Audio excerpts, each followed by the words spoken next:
Hello বন্ধুরা, চলে আসলাম নতুন আরেকটা রেসিপি নিয়ে। তো আজকে আমি আপনাদেরকে তৈরি করে দেখাবো মজাদার নারকেলের পুলি পিঠা।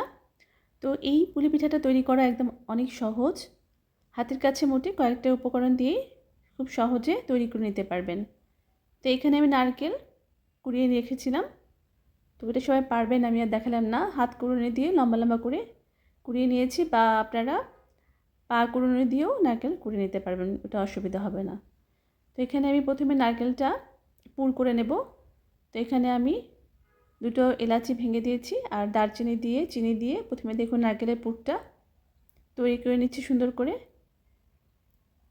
তো আপনারা এটা কাঁচা নারকেল দিয়েও করতে পারবেন। কাঁচা নারকেলকে চিনির সাথে একটু মিশিয়ে নিয়ে সেটা দিয়েও আপনারা এই পুলি পিঠাটা তৈরি করতে পারবেন, অথবা গুড় দিয়ে ওইখানে এই পিঠাটা তৈরি করতে পারবেন। অনেকভাবেই তৈরি করা যায়। তো আমার নারকেলের পুরটা তৈরি হয়ে গেছে। একদম বেশি অনেকক্ষণ জাল দেওয়ার প্রয়োজন নাই। মোটামুটি চিনিটা একটু মাখা মাখা হয়ে আসলে নামিয়ে ফেলবেন। এরপরে আমি ময়দাটা কাই করে নিচ্ছি। এখানে আমি পানি চুলোয় দিয়ে ফুটিয়ে নিয়ে এখানে আমি তেল দিয়ে দিলাম, পরিমাণ মতো তেল এবং লবণ, এবং 2-3 চামচ আমি এখানে চিনি দিয়ে দিলাম। আমি এখানে 2 চামচের মতো চিনি দিয়েছি, বেশি দেওয়ার প্রয়োজন হবে না, কারণ নারকেলের মধ্যে তো চিনি আছে। তো এখন ময়দা দিয়ে দিলাম। ময়দাটা পানি অনুযায়ী বুঝে দেবেন। আমার এখানে 2 কাপের মতো ময়দা লেগেছে টোটাল। তো ভালো করে এখানে আমি গাই করে নিয়ে কতক্ষণ ঢেকে রাখলাম। ঢেকে রাখলে তো গাইটা একটু ভালো করে সিদ্ধ হবে। তো ভালো করে সিদ্ধ হওয়ার পর গরম থাকতে এটা আমরা ময়ান করে নেব। দেখুন আমি একটু পানি হাতে মিশিয়ে মিশিয়ে সুন্দর করে আমি এটাকে সুন্দর করে ছেনে নিচ্ছি। ভালো করে এটাকে ছানতে হবে যেন সফট একটা ডো হয়। দেখুন ডোটা এরকম হবে। আমি এখন গোল গোল করে একটু মানে বেলার সুবিধার জন্য আমি গোল গোল করে কেটে নিয়েছি। তো এখন আমি দেখুন বেলুন পেরি দিয়ে আমি এখানে রুটির মতো করে বেলে নিচ্ছি। তো এখন এক পাশ থেকে নারকেলটা দিয়ে আমরা ফোল্ড করব। দেখুন একদম সহজ। এখানে আপনার একটা রুটি দিয়ে আপনারা 3-4টা করে পিঠা বানিয়ে নিতে পারবেন, খুব সহজ। তো নৌকোর মতো করে আমি এখানে ফোল্ড করে এখন আমি কেটে নিচ্ছি। কেটে নেওয়ার পর একটু ভালো করে সিল করতে হবে, নাহলে নারকেল বের হয়ে যাবে। তো আমি পরে কাঁটা চামচ দিয়ে আর একটু বেশি করে সিল করব। দেখুন আমি এমনিতে এখন হাত দিয়ে একটু চেপে দিচ্ছি যেন নারকেলটা বের হয়ে না যায়। তো এক পাশ থেকে দেখুন আমি আরেকটা এরকম করে ফোল্ড করে বানাচ্ছি।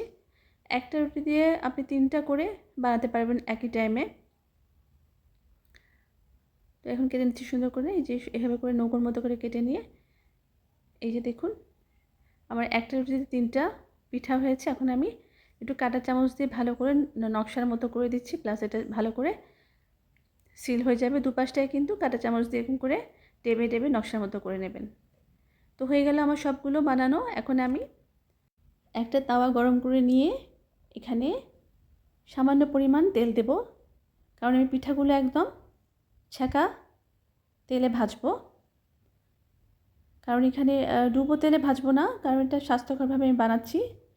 তেলের পিঠা না, এটা হচ্ছে একদম ভাজা ভাজা করে হালকাভাবে আমি সুন্দর আঁচে পিঠাগুলো ভেজে দেবো। দেখুন আপনারা যখন আমরা যেরকম মানে রুটি সেঁকি হালকা তেল দিয়ে, বা হালকা পরোটা সেঁকি, ওইভাবে করে মানে এটা আমি সেঁকে নেব।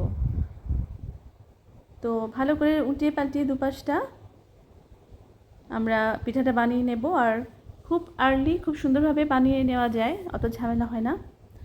আমরা যেহেতু সবসময় রুটি পরোটা বাসায় বানাই, তো মাঝে মধ্যে নারকেল দিয়ে আমরা এরকম করে পিঠাটা বানিয়ে খেতে পারি। চায়ের সাথে অনেক ভালো লাগে, অথবা সকালে নাস্তায় খেতে পারেন। তো দেখুন আমি সবগুলো উল্টিয়ে পাল্টিয়ে ভালো মতো সেঁকে নিচ্ছি, কারণ আমি কাই করে নিয়েছি, তারপরও ভালো করে একটু দুপাশটা সেঁকে নিতে হবে। তো সবগুলো প্রায় আমার সেঁকা হয়ে গেছে, আমি তুলে নিলাম। তো আরও 2-1টা ছিল, ওগুলো আমি এখানে দিয়ে ভালো করে উল্টিয়ে পাল্টিয়ে নিচ্ছি। এটাও আমার হয়ে গেল ভাজা। তো ভিউয়ার্স, তো আপনাদের যদি ভালো লাগে এই পিঠাটা বাসায় বানাবেন। তো বাসায় বানাবে কেমন হলো বানিয়ে আমাকে জানাবেন। তো আবার নতুন রেসিপি নিয়ে আবার আসবো। আপনারা ভালো থাকবেন। আল্লাহ হাফেজ।